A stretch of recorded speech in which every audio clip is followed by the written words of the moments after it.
बड़ा लालन करती है। गोद में बैठा करके हल्के झाड़ती है, पूछती है लालन आज वन वन में कहाँ कहाँ खेले, कौन कौन सी लीला करी, सब पूछती हैं। ठाकुर जी विस्तार से नहीं, बहुत संक्षेप में थोड़ा सा बता करके कहते हैं मैया भूख लगी है जल्दी खिला दे। तो मैया समझाती हाँ दिन भर, अब बात तो मन में कुछ और है, पर मैया से कहते तो मैया प्रसन्न होकर के हाँ। तो मैया ब्यारू करा करके और तुरंत श्याम सुंदर कहते हैं कि अब तो नींद आ रही है सुला दे, तो सुला भी देती है सुख से। हम अपने पिताजी के मुख से सुनो करते थे, वो हमारे यहाँ मंदिर था तो सोते समय ठाकुर जी के शयन के पद होते थे ना, तो शयन के पदों में एक मारवाड़ी भाषा का पद गाते थे वे, जिसमें श्री कृष्ण कहते हैं अब माने सोमन दे हमारी माँ, हे माँ अब मुझे सोने दे, क्योंकि दिन दिन तो तेरी गाय चराई अब हमारा दुख है पाँव, दिन भर तो तेरी गाय चराई अब मेरे पाँव दुख रहे हैं, तो जल्दी से सुला दे। तो मैया प्रसन्न हो जाती है। तो कहते हैं प्रदोष का समय, प्रदोषकालीन सारी खाने पीने की व्यवस्था करके और सांवर को सुला देती है मैया, और फिर त्रिभुवन को मोहने वाली मोहनी शक्ति मैया को भी आच्छादित कर देती है, यानी मैया भी सो जाती है। एक सीधी सी बात है, नंद बाबा का मुख्य काम है गो संरक्षण, और ब्रज में जितने भी बड़े बड़े गोप हैं, नंदर उपनंदर वृषभान, इनकी संज्ञा गायों को लेकर के है, किसके पास कितनी गायें हैं इसको लेकर उनकी संज्ञा है। तो नंद बाबा के यहाँ 9 लाख गैया हैं। अब 9 लाख गैयों की संभाल करने वाला शाम को जैसे ही गैया खा पी करके आके दूध ले और गैया विश्राम करने लगती है तो गोप भी विश्राम करते हैं, और सवेरे ही गैया रवाने शुरू होती है तो गोप भी जल्दी उठ के चारा पानी खिला के गायों को दूहने का काम पहले रहता है। इसलिए गोप जाति जल्दी सो जाती है और जल्दी उठ जाती है। तो यहाँ भी श्री कृष्ण भी प्रदोष काल में सो जाते हैं, और मैया को भी भगवती लीला शक्ति सुला देती है, और ऐसी गहरी नींद में सुला देती है मैया को कि रात भर मैया सुख से सो जाती है। और इधर गोकुल में जैसे ही सन्नाटा हुआ, सब सो गए, निस्तब्ध निशा होते ही सांवर जल्दी से उठ जाते हैं और जमुना जी के तट पर उस संकेत वट के निकट संकेत स्थल पर पहुंच जाते हैं। वहां जाते हैं तो बाला पहले से पहुंची मिलती है, बाला पहले से पहुंची मिलती है। बाबा के 55 पदों में एक पद है, प्यारी पग हरे हरे धर, जागृत ब्रज को लोग नाही सुनाए बे योग, हाहारी हटेली नेक मेरो कहो कर। हे श्री राधे तू धीरे धीरे चल, तेरे चरणों में जो नूपुर है ना वो बजेंगे, ये दूसरों को सुनाने लायक नहीं है, नहीं तो सोचेंगे कौन जा रहा है। तो सखियां क्या करती है कि यदि अंधेर पक्ष है, अंधियारी रात्रि है, तो श्री जी को ऐसी साड़ी पहनाएगी कि उस अंधेरे में वो घुल मिल जाए, और शुक्ल पक्ष है तो ऐसी उजली साड़ी पहनाएगी कि वो चांदनी में घुल मिल जाए। यानी श्री जी का ये जो संगीत पट जाने का अभिसार है, ये सबकी दृष्टि से सर्वथा अलक्षित है। वहां जाने के बाद दोनों एक दूसरे के सामने हैं पर खोज रहे हैं, और इस खोज में एक घड़ी लग जाती है। जरा विचार करिए, आमने सामने फिर खोज किसको रहे हैं। भाव का एक ऐसा प्रवाह आता है कि श्री जी को सर्वत्र श्याम ही श्याम दिखाई दे रहे हैं, श्याम को सर्वत्र श्री जी दिखाई दे रही हैं। तो इसमें मूल स्वरूप श्री जी कौन है? भाव की जो श्री जी है उसकी तरफ हाथ बढ़ाते हैं तो हाथ खाली तैर जाता है। हाथ भावात्मक यदि कोई चित्त, जैसे बाबूजी के जीवन की घटना है, भगवान के दर्शनों की उत्कट अभिलाषा जगी, व्याकुलता बढ़ी, तो सेठ जी के पास गए और कहा, खुली आंखों भगवान का ध्यान होता है और बातचीत भी होती है, क्या इसको भगवत साक्षात्कार मान लिया जाए? तो सेठ जी ने कहा, नहीं, ये ध्यान की प्रगाढ़ अवस्था है, साक्षात्कार हो तो चरण स्पर्श होना चाहिए। तो बोले फिर आप करवाइए। बोले प्रार्थना की जा सकती है, चरण स्पर्श कराना न करना अगले की मर्जी पर। और एकांत में ले गए, कई लोगों के साथ गए, एक दो बार चेष्टा की गई। पहले तो कहा भगवान आ गए, बोले चरण स्पर्श कर लो, और चरण स्पर्श के लिए आगे बढ़े तो भगवान पीछे सरक गए। फिर बोले भगवान तो चले गए, बोले फिर प्रार्थना करते हैं। फिर प्रार्थना की, फिर आ गए, चरण स्पर्श करो। तो चरण स्पर्श के लिए आगे, जैसे ही चरण हाथ में आए तो वहीं पर वो तन की सुधि भूल गए और आनंद कुमारी में लुढ़क गए। ये तो हुआ भाई जी को कि वो भगवान विष्णु के चरण पकड़ करके लुढ़क गए, पर वहां जो खड़े थे उनको क्या दिखाई दिया कि ये उठे और सेठ जी के चरणों को पकड़ के लुढ़क गए।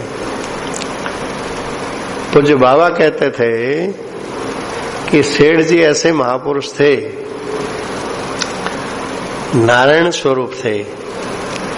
प्रत्येक ब्रह्मांड में ब्रह्मा विष्णु महेश त्रिदेव होते हैं, जिसमें विष्णु सर्वोच्च देव होता है, सृष्टि का पालन करने वाला।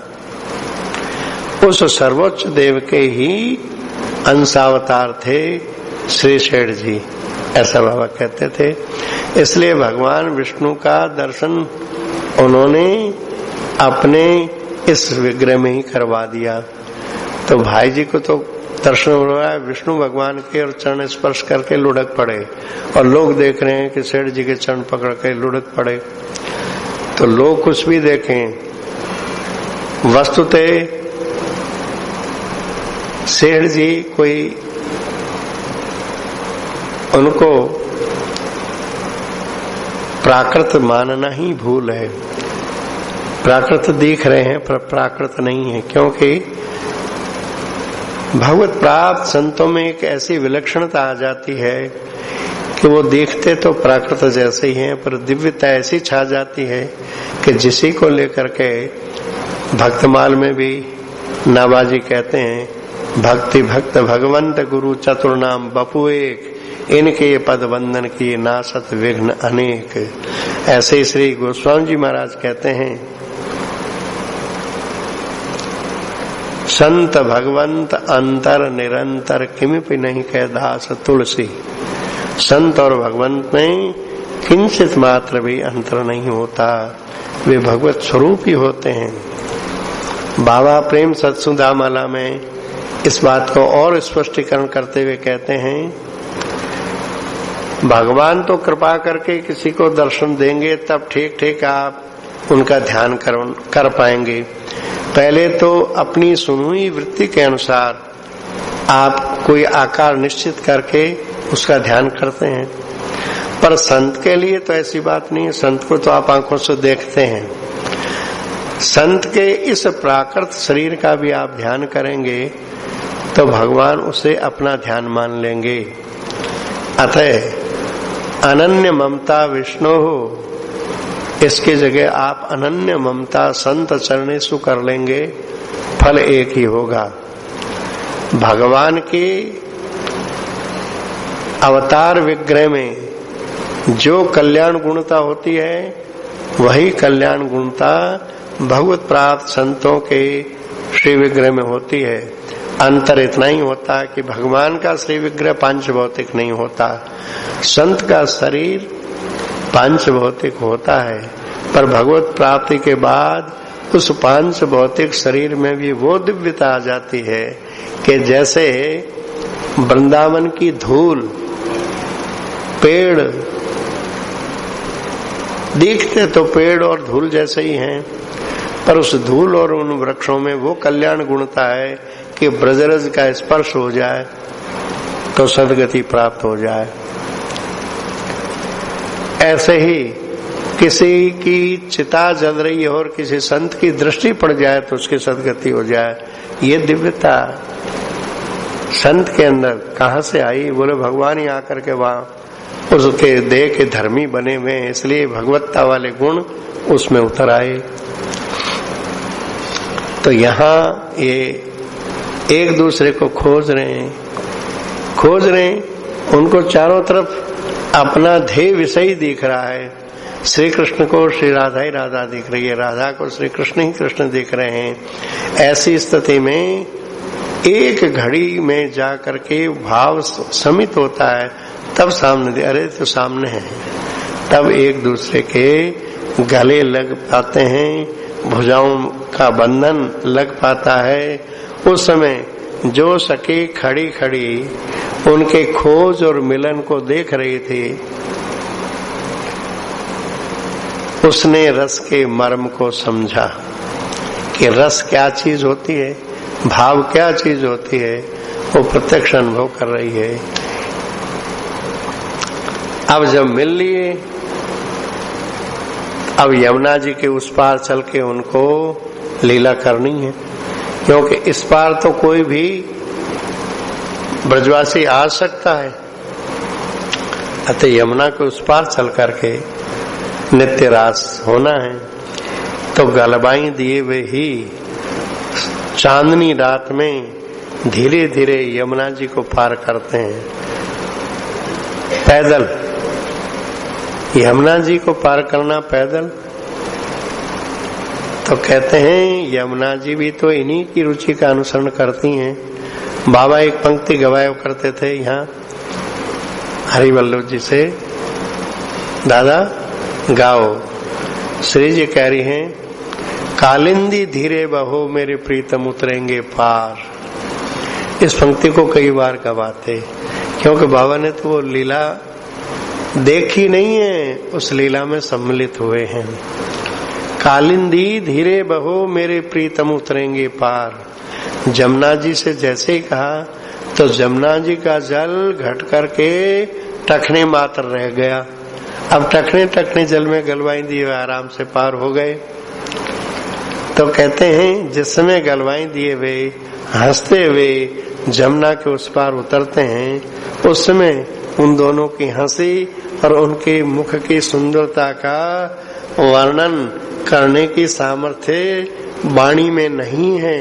वाणी यदि कुछ कहने जाएगी तो ज्यों का त्यों तो कह नहीं पाएगी और अधूरे वर्णन से उस शोभा को निखारा कि घटाया। अतः अनुभव करके कोई देख ले कि वो कैसी झांकी थी। अब उस पार जाकर के पहले से वहां रास वेदी बनी हुई है, वहां वृंदा देवी की साज सज्जा आगे से आगे तैयार रहती है।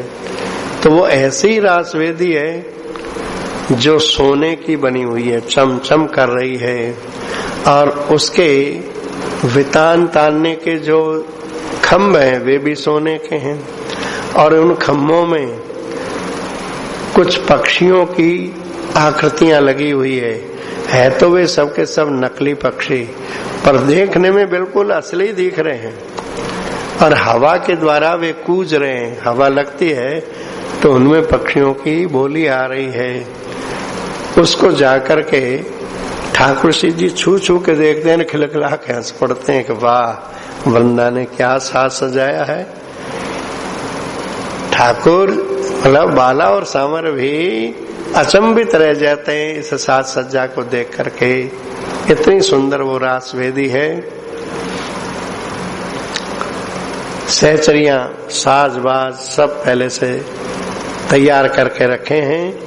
अब तो केवल रास नृत्य प्रारंभ होना है। तो प्रारंभ होना है तो प्रारंभ करने से पहले स्वयं ठाकुर जी अपने हाथ से सब सखी सहचरियों का सम्मान करते हैं। जैसे किसी मंच पर मंचासीन लोगों का सम्मान किया जाता है ना, तो यहाँ तो स्वयं रास के रसेश्वर श्री कृष्ण ही इन सब का स्वागत करते हैं। क्यों करते हैं? रासेश्वरी श्री राधा है, सखी जन उन्हीं की काय व्यू हैं। तो श्री राधा की अनुकूलता के बिना तो रास संभव ही नहीं है। इसलिए ठाकुर जी इन सब को तामूल प्रदान करके इनका स्वागत करते हैं। अपने कर कमल से सबको तामूल प्रदान करते हैं। ये जो पान होता है ना, पान खाया जाता है भोजन के बाद में, इस ब्रजलीला में इस तामूल सेवा को श्रृंगार सेवा का एक प्रमुख अंग माना है, जो राग को उद्दीप्त करता है। जैसे कोई सरस रागनी सुन करके भावोद्दीपन होता है, ऐसे ही अपने प्रेष्ठ के द्वारा सम्मान पूर्वक दिया हुआ पान उसमें प्रेम का संचार करता है।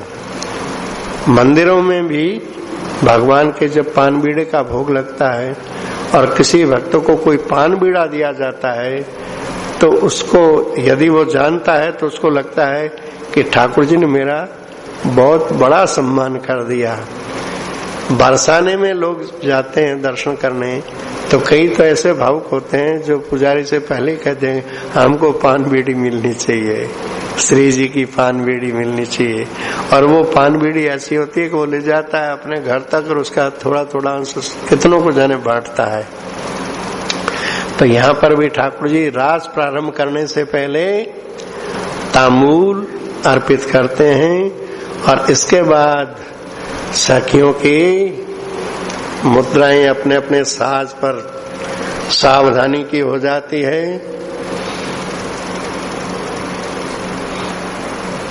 श्री जी के एक इशारे पर ठाकुर जी का नृत्य प्रारंभ हो जाता है।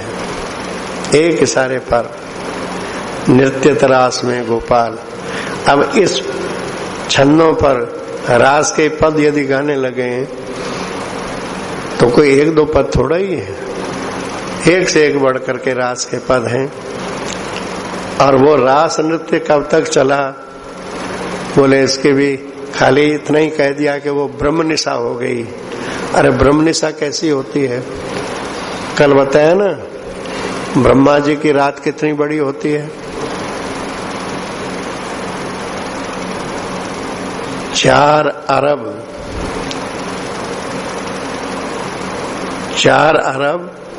40 करोड़ 80 लाख और 29,000 मानव वर्ष जब बीतते हैं तब ब्रह्मा जी का एक दिन होता है और इतनी बड़ी रात होती है। तो जरा कल्पना करो कि मनुष्य को बुद्धि पहुंचेगी कि एक ब्रह्म निशा कितनी बड़ी होती है, उतनी देर रात चला, तो समझ से बाहर की बात है। तो मानव समझ है ही कितनी बेचारी। मानव दृष्टि ये चश्मा लगा करके कि अक्षर पढ़ने में दिक्कत होती है तो क्या देखेगा? उसके पास बुद्धि कितनी है, दृष्टि कितनी सी है। जैसे कुएं में पड़ा हुआ मेढक से कोई कहे समुद्र बहुत बड़ा होता है, तो हाथ फैला के कहते इतना बड़ा होता है? अरे इतना क्या बड़ा होता है, बहुत बड़ा होता है। तो एक एक करके चारों हाथ पांव फैला के कह दिया इससे बड़ा तो हो नहीं सकता। मेढक अपने चारों हाथ पांव फैला के कह दे इससे बड़ा समुद्र नहीं हो सकता, तो देखने वाले को हंसी तो आएगी कि बेचारा एक कुएं में पड़ा हुआ है इसलिए ऐसी बात कर रहा है। ऐसे ही भगवत राज्य में जिसका प्रवेश नहीं है वो वहां की लीला का विस्तार कैसा होता है जान नहीं सकता, और जानने वाला कह नहीं पाएगा, खाली संकेत करता है कि वो कब तक चला। बोले वहां कोई शासित करने वाला काल तो है नहीं। हाँ, इतनी सी बातें जरूर है कि वो जो खेल चला, उस खेल में नृत्य की जो मुद्राएं थी, कमर का झुकना, वस्त्र का चंचल होकर के फैरना, चोटी से पुष्पों का गिरना, कुंडलों का हिलना, नूपुरों का बजना और नृत्य जनित श्रम से प्रश्वेद आना, ये एक एक चेष्टाएं अपने आप में इतनी मधुर थी कि उनको कहते हैं वो हल्लीशक मुद्राएं। हल्लीशक मुद्राओं का मतलब है जो हृदय को चुरा ले, मन को बरबस खींच ले। ऐसी कितनी ही चेष्टाएं हो रही थी। तो बेचारे आकाश में चलते चंद्रदेव भी खड़े हो गए, वो भी रथ सहित, जैसे रामायण में आता है ना, रथ समेत रवि था के हूं निशा कवन विधि हो। सूर्य नारायण खड़े हो गए, एक दिन एक मास का हो गया।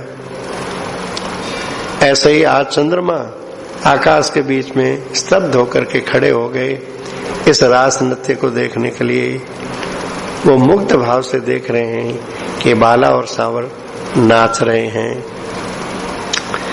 उनकी रह रह करके कटी झुकती है, वक्षस्थल का अंबर चंचल होके इधर उधर होता है, कुंडल हिल रहे हैं, आनंद सरोज पर प्रस्वेद की बूंदें आ रही हैं, चोटी से पुष्प गिर रहे हैं। ठाकुर जी दौड़ दौड़ करके उन पुष्पों को अपने अंचल में पिरो लेते हैं, पिरो भी लेते हैं, और साथ साथ बाला के नृत्य की अनुकृति करके उसका उत्साह और वर्धन करते हैं।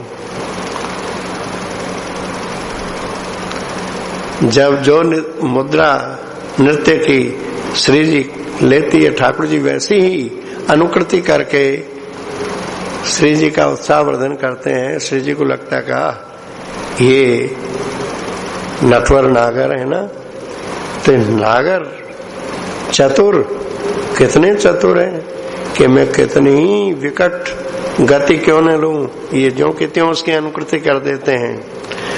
तो बस उनके इस नृत्य को देख करके ये सखियों के रस में तार यंत्र वहां पर सरस रागनी झंकृत करते हैं, और श्री जी के नूपुरों की ध्वनि भी उसके साथ सहयोग दे रही है। ठाकुर जी तात थे करके ताल दे रहे हैं, और साथ साथ बंसी का स्वर भी भर देते हैं। तो कहते हैं कि ये रास नृत्य अद्भुत से अद्भुत, ये रास नृत्य चलता रहा, अविराम चलता रहा। पर बाबा कहते हैं, हे प्रीतम, इस रास नृत्य का कोई और छोर तो है नहीं, अतः इस पर एक झीना सा आवरण डाल करके मैं आगे की बात कहना चाह रही हूं। आगे की बात क्या है? रास करते करते जब उनको ये भान हुआ कि रात्रि पर्याप्त बीत चुकी है, 2 घड़ी शेष रही है उषा काल आने में, तो अब थोड़ा विश्राम करना चाहिए, विश्राम करना चाहिए। अतः अब अपने उत्तर की ओर चलें। उत्तर की ओर क्यों चले? वहां तो कह रहे हैं दक्षिण पथ और उत्तर पथ दोनों दिशाओं में रास नृत्य चल रहा है। यहाँ दोनों दिशाओं का अर्थ है नित्य निकुंज गोलोक धाम और मृत्यु, इस धरा पर, इस मृत्यु लोक में, इस धरा पर भी प्रकट लीला चल रही है। प्रकट लीला है परकिया भाव की, या छुप करके लीला कर रहे हैं। कोई आ न जाए, जमुना के उस पार जाके लीला कर रहे हैं, और नित्य धाम में तो ये लीला निरंतर चलती है। तो बोले उत्तर की ओर चलें, क्योंकि वो निकुंज बिहारी, रास बिहारी इधर ही आ रहे हैं और उषा सखी भी मिलने आ ही रही है। अतः वे निकुंज में आते हैं। निकुंज में आकर के विश्राम करने के लिए आए हैं, पर देखिए इनका विश्राम कैसा है। थके हुए हो तो आके सो जाना चाहिए, और वाह, यही तो इनकी थकान और इनकी रिझान ये हम जो से नहीं है। निकुंज में आ गए, हल्का हल्का श्रृंगार पधराया विश्राम करते समय। अब वो इतना बड़ा मोर मुकुट और ये सब ये उतार के सखियों ने यथास्थान रख दिया। अब बहुत हल्का सा श्रृंगार लिए वे विराजित है निकुंज की सैया पर। इतने में ही श्री जी को कुछ पहेलियां याद आई कि ये नागर शिरोमणि कहलाते हैं, चतुर शिरोमणि कहलाते हैं। आज थोड़ी सी इनकी परीक्षा ली जाए कि क्या ये मेरे अंतर्गत भावों को ठीक ठीक समझ रहे हैं कि नहीं। अरे ये परीक्षाएं तो एक बार नहीं अनेकों बार हो गई, हर बार ठाकुर जी अनुकूल ही उत्तर देते हैं। पर नित नवीन लीलाओं का सृजन करने वाली किशोरी आज कुछ पहेलियां पूछती है। ये पहेलियां ऐसी पहेलियां हैं कि श्री जी का नखशिख वर्णन है सांकेतिक भाषा में। सांकेतिक भाषा में श्री जी का नखशिख वर्णन है, और श्री जी के नखशिख का वर्णन का अर्थ होता है कि श्री जी के काय व्यूह का वर्णन। काय व्यूह कौन है? सखी सहचरी मंजरी, इनका उद्भव श्री जी के ही तो द्वारा हुआ है, इसलिए सखी और श्री जी अभिन्न है। यहाँ पर छंद संख्या 782 से जो ये पहेलियां शुरू होती हैं,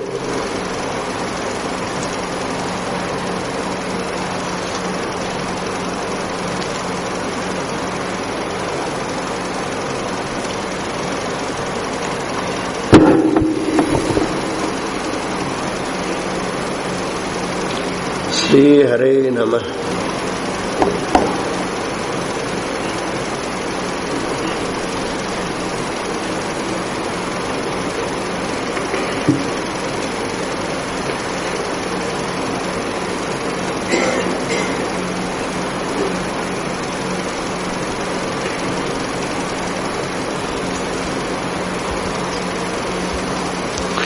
इसका दो तरह से अर्थ किया गया है। श्री बंकाविया ने जो अर्थ लिखा है वह है, और श्री कृष्ण प्रेम जी ने जो अर्थ लिखा है वह है। दोनों ने मूल स्वरूप से तो दोनों बातें एक ही है, वर्णन शैली में अंतर है।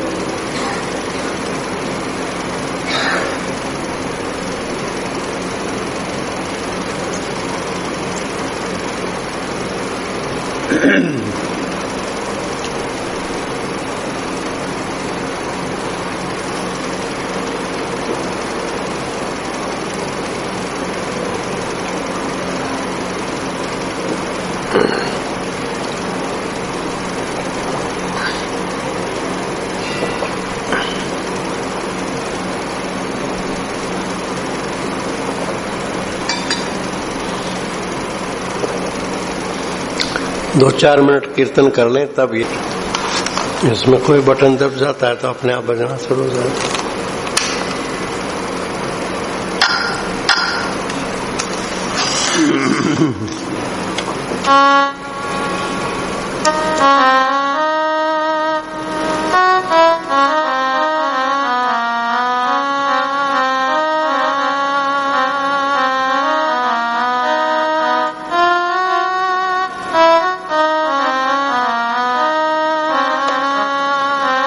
जय राधे जय श्री राधे, जय राधे जय श्री राधे, जय राधे।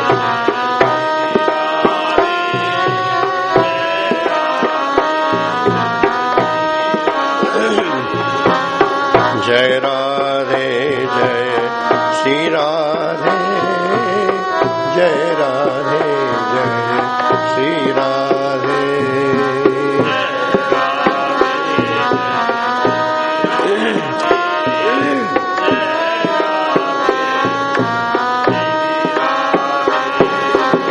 जय राधे जय श्री राधे, जय राधे जय श्री राधे, जय राधे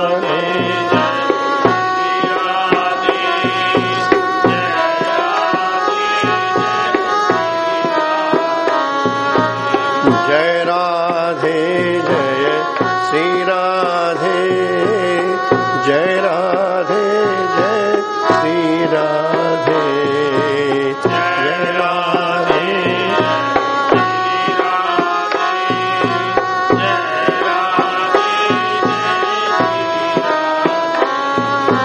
जय राधे जय श्री राधे, जय राधे जय श्री राधे।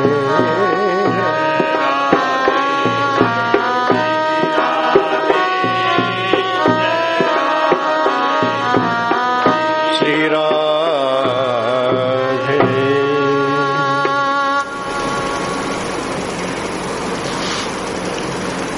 पहली किसको कहते हैं?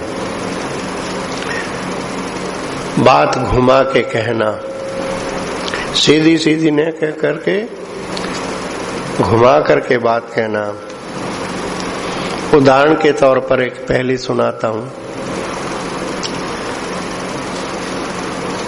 स्कूलों में उच्च कक्षाओं में हिंदी के विद्यार्थियों के सामने उनके प्रश्न पत्रों में भी ऐसी पहेलियां आती है कि इसका अर्थ करो।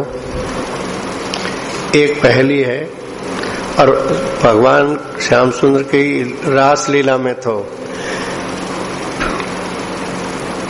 एक विदुषी लीला होती है, विदुषी लीला। उसमें ठाकुर जी वो बन के आते हैं, एक विदुषी बन करके आते हैं और श्री जी से अनेक प्रकार की पहेलियां पूछते हैं। श्यामा मुखी न मार्जारी, पंचभृता न च द्रौपदी,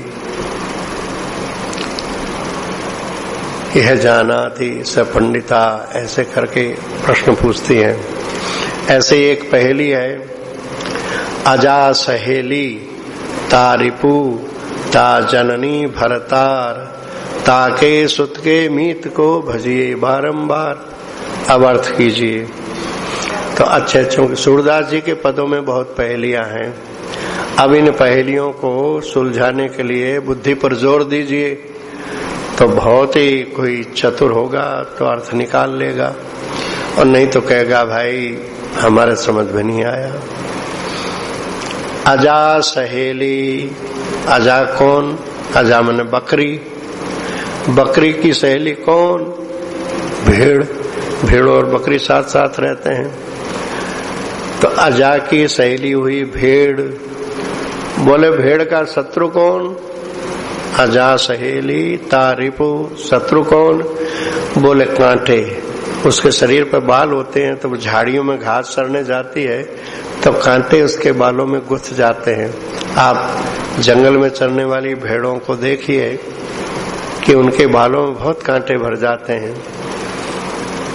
तो कांटे ही है। अजा सहेली ता रिपु ता जननी भरतार, उस रिपु की माँ और माँ का पति। तो कांटा पैदा कहाँ होता है? धरती में कि आकाश में? धरती पे। तो कांटे को पैदा करने वाली धरती, तो कांटे की माँ हुई। और धरती का पति कौन? बोले इंद्र। इंद्र यदि जल ने बरसावे तो कांटे कहाँ से पैदा होंगे? तो धरती का पति इंद्र। और ताके सुत के मीत को भजिए बारंबार, इंद्र के बेटे के मित्र को बार बार भजो। तो इंद्र का बेटा कौन? बोले अर्जुन। अर्जुन का मित्र कौन? बोले श्री कृष्ण। बोले इसका बार बार भजन करो।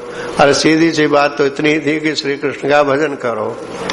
इतना न कह के इतना घुमा के कहा, अजा सहेली तारिपूता जननी भरतार ताके सुत के मीत को भजिए बारंबार। इसको पहली कहते हैं। ऐसे ही आज रासेश्वरी श्री राधा विदग्ध माधव की चातुरी की परीक्षा करने के लिए पहली पूछ रही है, हे प्रीतम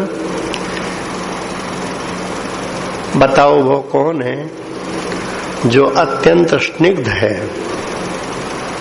अत्यंत सिग्ध है, सुचिक्कन है, सिग्ध है, वो कौन है? और फिर बताओ जो अत्यंत शीतल है। फिर बताओ जो शीतल भी है और सुरभित भी है। और फिर बताओ कि जो अत्यंत सुष्मित है, निरंतर मुस्कुराती रहती है, वह कौन है? और वो बताओ जिसमें उजली उजली मणियों का सा प्रकाश है। और वो बताओ जो अत्यंत मीठी लगती है। 6 प्रश्न एक छंद में, ऐसे 8 छंदों में, प्रत्येक छंद में 6-6 प्रश्न हैं। तो सांकेतिक पहेलियां हैं और सांकेतिक उत्तर है। यहाँ जैसे ही पूछा कि हे प्रीतम वह कौन है जो अत्यंत स्निग्ध बनी हुई है, तो श्याम सुंदर मुख से न बोल करके श्री जी की केस राशि की और दृष्टि से यूं एकाग्रता से देखने लगे। तो चट दूसरा प्रश्न, श्री जी समझ गए कि ये क्या देख रहे हैं। मतलब इसका है श्री जी के सुचिक्कण काले काले केसों से विशाखा सखी का प्राकट्य है। विशाखा सखी का प्राकट्य है श्री जी के केस राशि में। और पहला प्रश्न यही क्यों किया? क्रम तो ये होना चाहिए, ललिता, विशाखा, चित्रा, इंदुलेखा, चंपकलता, ऐसे क्रम होना चाहिए। ये विशाखा जी से ही क्यों शुरू किया? तो ये प्रीतम काव्य बाबा का भाव काव्य है ना। तो बाबा ने तो विशाखा भाव से ही इस महाभाव सरोवर में गोता लगाया है। महाभाव सिंधु में बाबा ने जिस घाट से गोता लगाया है वो है विशाखा भाव। बाबा विशाखा भाव में पहले निमग्न हुए और विशाखा भाव से फिर महाभाव में। इसलिए बाबा के इस भाव चरित्र में विशाखा जी का स्थान सर्वोपरि है। और दूसरी बात, प्रत्येक सखी का अपना अपना एक विशिष्ट भाव है। विशाखा जी को कहते हैं स्वाधीन भर्तृका भाव। स्वाधीन भर्तृका भाव अर्थात जिस नायिका के नायक अधीन रहता है उसको स्वाधीन भर्तृका कहते हैं। तो बाबा अनेक बार कहते थे मेरे पास और कोई सिद्धि है या नहीं मैं नहीं जानता, पर श्री कृष्ण मेरी मुट्ठी में है, जिसे चाहूं दे दूं। श्री कृष्ण मेरी मुट्ठी में, यही स्वाधीन भर्तृका भाव है। यानी बाबा की रुचि का पूर्णतया अनुमोदन श्री कृष्ण करते ही हैं, यही विशाखा भाव है। तो सबसे पहले श्री जी ने यही पूछा, हे प्रीतम वो कौन है जो अत्यंत स्निग्ध है? तो ठाकुर जी श्री जी की बाल राशि की ओर देखने लगे। फिर कहा वह कौन है जो अत्यंत शीतल है? तो विशाखा जी के ही परिकर में 5 सखियां और है। विशाखा जी के साथ 5 सखियां और है जो विशाखा जी के भाव का उत्कर्ष है, डिग्री है, एक से एक आगे के भाव में मधुरिमा का विकास है। विशाखा भाव की ये 5 उर्मियां उस विशाखा भाव को और अधिक पुष्ट करती है। तो चंदन मंजरी सुशीतल है, विशाखा जी की यूथ की सखी है। एक उदाहरण के लिए देखो, कोई नायिका बहुत सुंदर हो, उसके बहुत सुंदर बाल हो, पर बाल यदि सुगंधित हो तो क्या कहना, सौरभ में। अरे बालों की सुरभि देख करके ही तो वृषभान जी की इच्छा हो गई थी कि हमारे भी ऐसी सुरभित अलकों वाली लली हो। बालों में सौरभ है तो चंदन में सुगंध है और शीतलता भी है। माथा के बाल सघन हो, सुचिकन हो, सुरभित हो और माथा ठंडा भी हो। हर समय तौरी चढ़ी रहे तो नायक को वो पसंद नहीं आएगी। प्रसन्न मुख नायिका हो, शीतल हो। फिर कहती हैं कि वो कौन है जो तरल भी है और सुरभित भी है। चंदन का लेप थोड़ी देर में कड़ा हो जाता है, सूख जाता है, लेकिन कर्पूर का लेप तरल बना रहता है।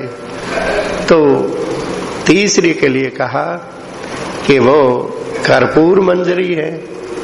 फिर कहते हैं कि वो कौन है जो मधुर मधुर मुस्कुरा रही है। शशिरेखा मंजरी, ये शशिरेखा मंजरी ये ऐसी है कि हर समय मुस्कुराती रहती है। ये विशाखा भाव के ही विकास है कि विशाखा जी में ये विशेषताएं हैं। फिर कहती हैं कि वह कौन है जो मणियों की तरह चमकती रहती है। तो बोले तुम्हारे गले में जो ये पंच लड़ा हार है ना, 5 प्रकार का, कनक हार है, हीर हार है, सुमन हार है, मुक्त हार है। तो इस प्रकार का जो ये हार गुथा हुआ है, इससे जो उज्जवल उज्जवल प्रकाश होता है, उससे एक सखी का प्राकट्य है जिसको हार हीरा सखी कहते हैं। फिर कहती है कि हे प्रीतम वो कौन है जो अत्यंत मीठी है। वह कौन है जो अत्यंत मीठी है। देखो मिठास, सर्वाधिक मिठास किसमें होता है? मिश्री में? बोले हाँ होता है। पर मिश्री से भी ज्यादा मीठा कोई है?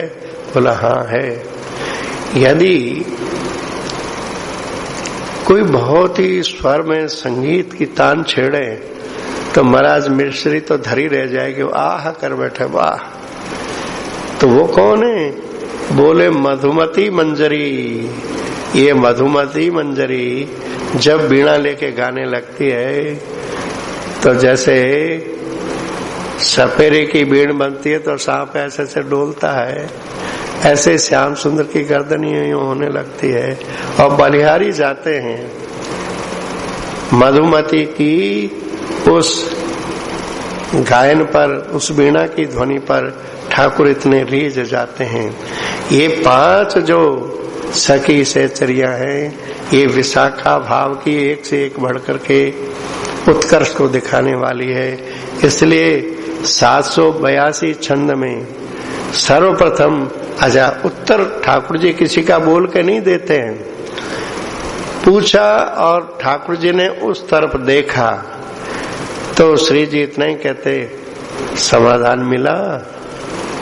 तो ठाकुर जी इतना ही मुखरित होके इतना ही कहते हैं, हे करुणामयी तुम निरंतर मेरे साथ हो, इसलिए तेरे प्रश्नों का उत्तर तो तुझी में मुझे मिल जाता है, तुझी में मुझे मिल जाता है।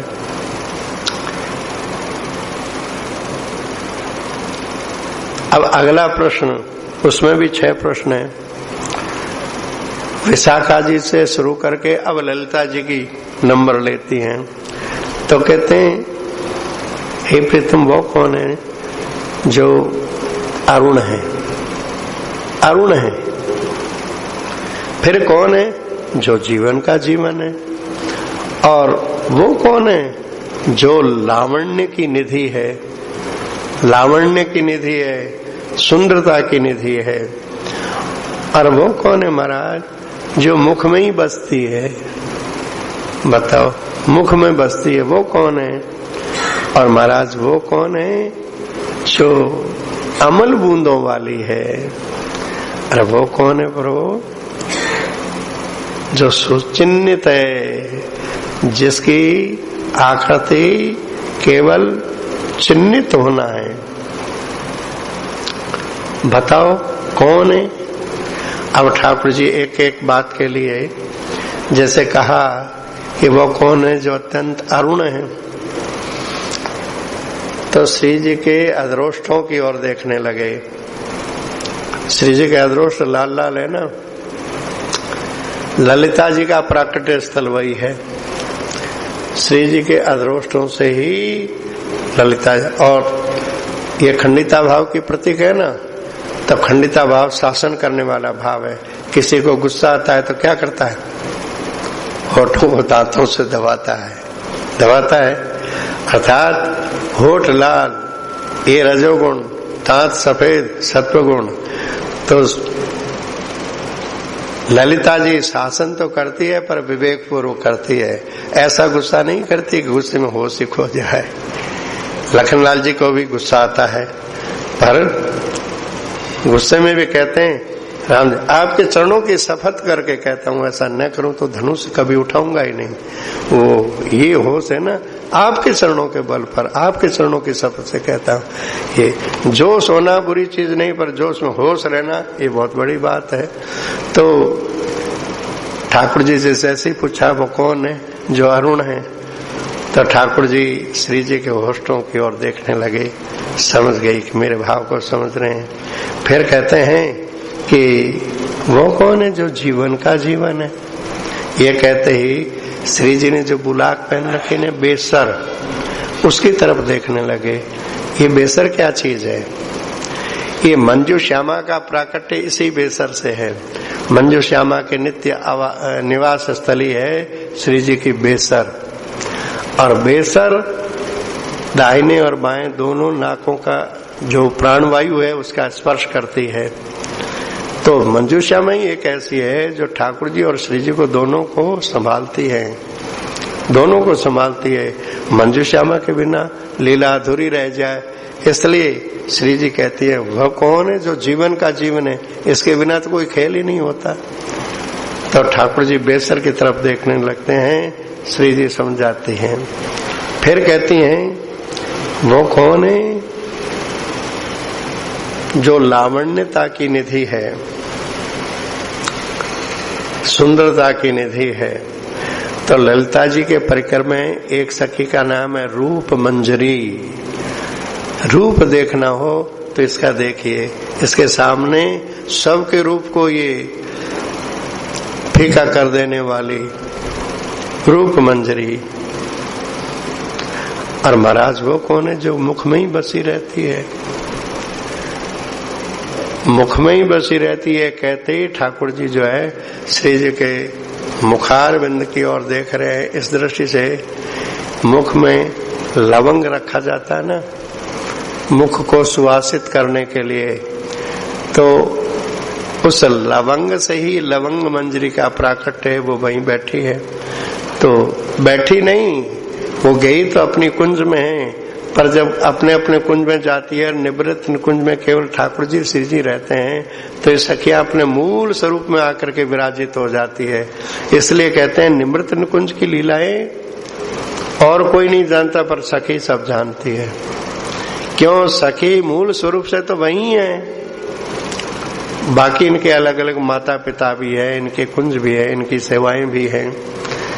तो फिर कहती है अच्छा प्रीतम बताओ वो कौन है जो अमल बूंदों वाली है। अमल बूंदों वाली, अमल बूंद किसको कहते हैं? प्रेमाश्रुओं को। अत्यंत मोद में प्रेमासु ढलक पड़े तो उससे एक सखी का प्राकट्य है, वो मोदनी, मोद प्रदान करने वाली, आनंद प्रदान करने वाली। अब कहते हैं वो छठी कौन है जो सुचिन्हित है, सुचिन्हित है।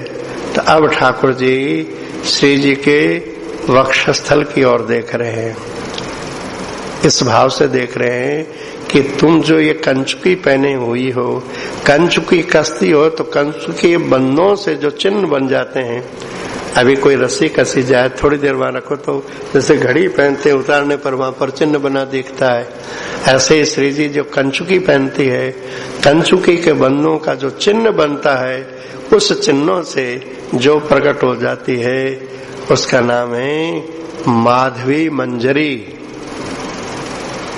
मधुमती और माधवी मिलते जुलते से नाम है पर दोनों अलग है। माधवी मंजरी।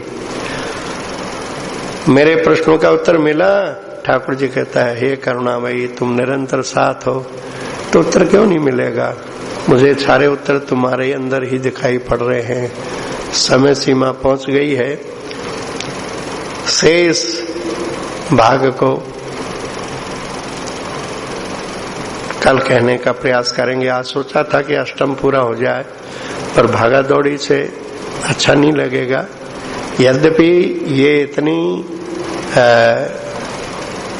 पहेलियां, रहस्यमयी पहेलियां हैं, इसको ठीक ठीक स्मरण करने का अर्थ इतना ही है।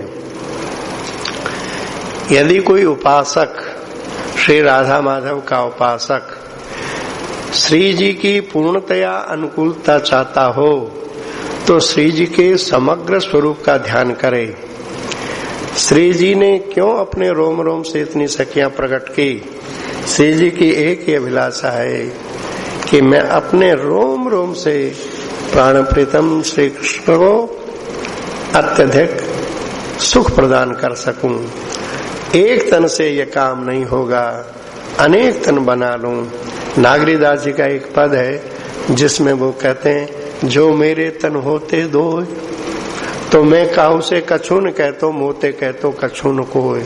मेरे दो शरीर होते तो एक शरीर को तो मैं भजन में लगा देता और एक शरीर संसार के लोगों के साथ लगा देता, तो संसार वाले का भी समाधान हो जाता और मेरा काम भी हो जाता। पर दो तन बिन द्वय काजन होई है, आयु छन छन चीजे। नागरीदास एक तन पाकर कहो कहा कर लीजिए। और शरीर तो मिला एक ही है, अब इसको माला में लगाऊं कि माया में लगाऊं? प्रश्न सामने, शरीर तो एक ही मिला है, अब इसको माया में लगाऊं कि माला में लगाऊं? दो तन होते तो शिकायत नहीं रहती, एक संसारी लोगों के साथ कर देता, एक भगवान में लगा देता। पर यहाँ तो एक तन की बात नहीं है, यहाँ तो श्री जी की सखियों की कोई गिनती नहीं है। ऐसा कहा कि श्री जी की सखियों की कोई गिनती नहीं है। यहाँ तो प्रमुख रूप से उन 49 विशिष्ट सखियों का नाम का उल्लेख किया गया है। उन 49 में ही नख से लेकर के शिखा तक श्री जी के स्वरूप का चित्रण है। श्री जी का अंग संस्थान, श्री जी के आभूषण, ये सब के सब प्रकट होकर के सेवा में लगे हुए हैं। इसी का दिग्दर्शन इन छंदों में है। तो आज तो इन दो छंदों की चर्चा हुई, कल आगे वालों की चर्चा करेंगे। ये चर्चा एक पहेलियों वाली, इसमें थोड़ा समय लगता है। फिर आगे दशम में फिर सखियों की चर्चा आएगी और इसके बाद में फिर एकादश में आएगी। ये पहेलियां दशम की और एकादश की, इनमें आपस में इतना तालमेल है कि इनको ठीक ठीक समझने के बाद आपको भगवान श्री राधा माधव का चिंतन करने में, उनके स्वरूप चिंतन करने में बड़ी सुगमता हो जाएगी। श्री जी कैसी करुणामयी है, कैसी परम उदार है, इसकी एक झांकी, और इसीलिए संभवतः इसका वर्णन है। पर वर्णन बड़ी चातुर से, बड़ा सांकेतिक है, खुले शब्दों में नहीं है। इसलिए चित्त लगा करके, उपासना करके, चित्त को परिमार्जित करके, वो कहते हैं ना मानस में पहले ही कहा, श्री गुरु पद नख मणिगण ज्योति सुमरत दिव्य दृष्टि होती। तो गुरु चरणों का आश्रय लेकर के उस मृदुल रज से आंखों में अंजन लगा करके तब रामायण में प्रवेश करोगे तो उगरे क्या है, विमल विलोचन ही के। आगे क्या है, उगरे विमल विलोचन ही के, मतलब रामचरित्र जो है फिर दिखाई पड़ेगा। जब गुरु के चरणों का अंजन, चरण रज का अंजन लगा लोगे तब। ऐसे ही श्री राधा माधव की लीला तब दिखेगी जब इन्हीं सखी सहचरी मंजरियों की चरण रज आप धारण करें। इनके बिना, जैसे भगवती त्रिपुर सुंदरी की उपासना किए बिना निकुंज लीला में प्रवेश नहीं होता, तो भगवती त्रिपुर सुंदरी यही सिखाती है, उपासना सिखाती है। भगवत त्रिपुर सुंदरी यही सिखाती है कि पहले इन्हें सखी सहचरी मंजरी के स्वरूप को समझो, इनकी सेवा को समझो, और मधुर भाव की उपासना करने वाले के समर्थ गुरु सबसे पहले मंजरी भाव की ही शिक्षा देते हैं। मंजरी जितनी निरपेक्ष होकर के सेवा परायण होती है, उसका उदाहरण केवल मंजरी है। मिले मंजरी का हमें दासी दासी स्थान, ऐसे भाई जी के पदों में वर्णन है। मंजरी भाव सर्वथा अपने आपे को मिटा करके सेवा में तल्लीन हो जाता है। श्री हरे नमः। जय राधे राधे राधे, जय जय जय श्री राधे, जय राधे। जय राधे राधे राधे, जय जय जय श्री राधे, राधे राधे राधे। जय राधे राधे राधे, जय जय जय श्री राधे।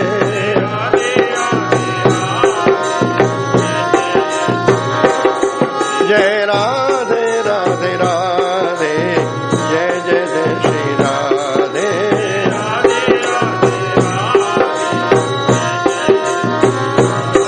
जय राधे राधे राधे, जय जय जय श्री राधे।